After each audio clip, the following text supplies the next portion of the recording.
Хана. Встретиться надо.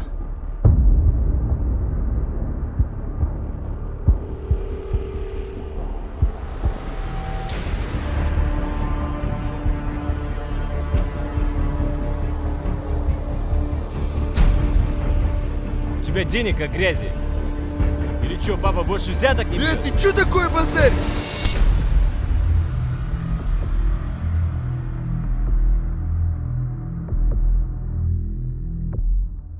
Сам скажешь. Это в последний раз.